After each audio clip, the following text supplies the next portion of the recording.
خطبہ نمبر 163 آپ علیہ السلام کے خطبے کا ایک حصہ۔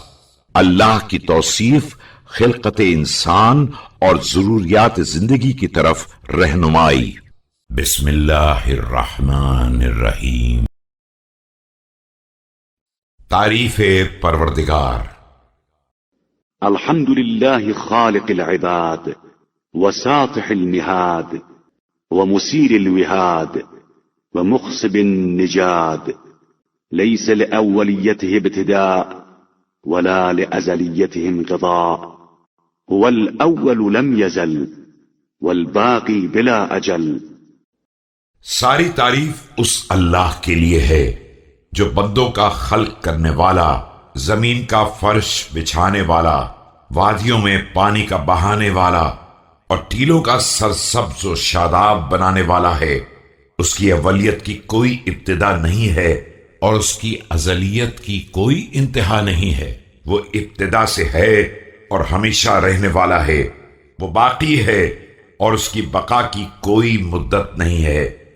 خرت له الجباه ووحدته الشفاه، حتى الأشياء عند خلقه لها إبانة له من شبهها، لا تقدره الأوهام بالحدود والحركات ولا بالجوارح والأدوات۔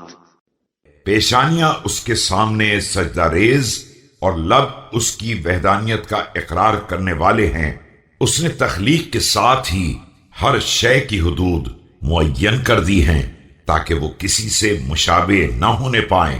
انسانی اوہام اس کے لیے حدود و حرکات اور اعضاء و جوارح کا تعین نہیں کر سکتے ہیں۔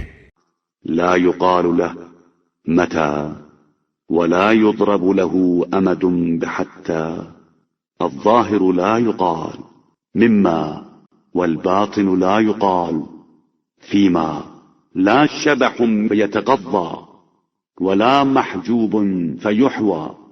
اس کے لیے یہ نہیں کہا جا سکتا ہے کہ وہ کب سے ہے اور نہ یہ حد بندی کی جا سکتی ہے کہ کب تک رہے گا۔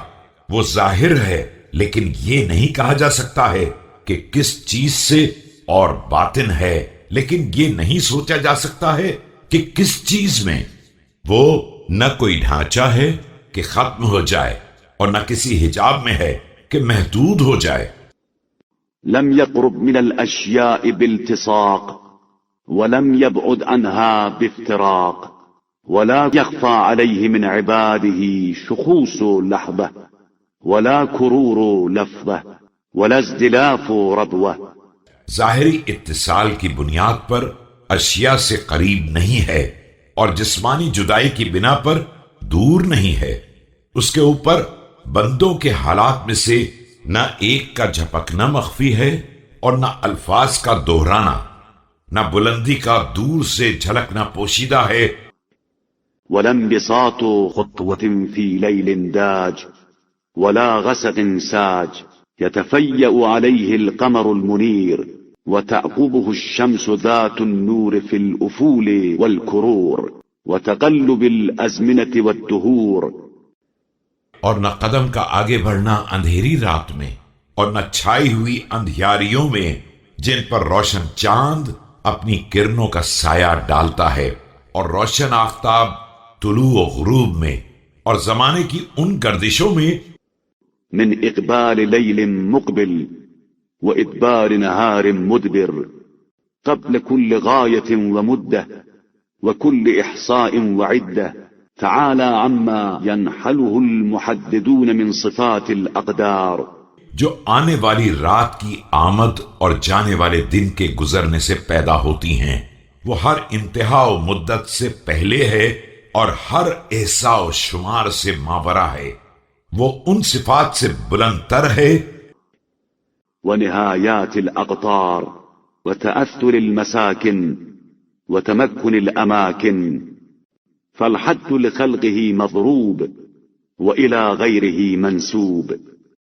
جنہیں محدود سمجھنے والے اس کی طرف منسوب کر دیتے ہیں، چاہے وہ صفتوں کے اندازے ہوں یا اطراف و جوانب کی حدیں، مکانات میں قیام ہو یا مساکن میں قرار۔ حد بندی اس کی مخلوقات کے لیے ہے اور اس کی نسبت اس کے غیر کی طرف ہوتی ہے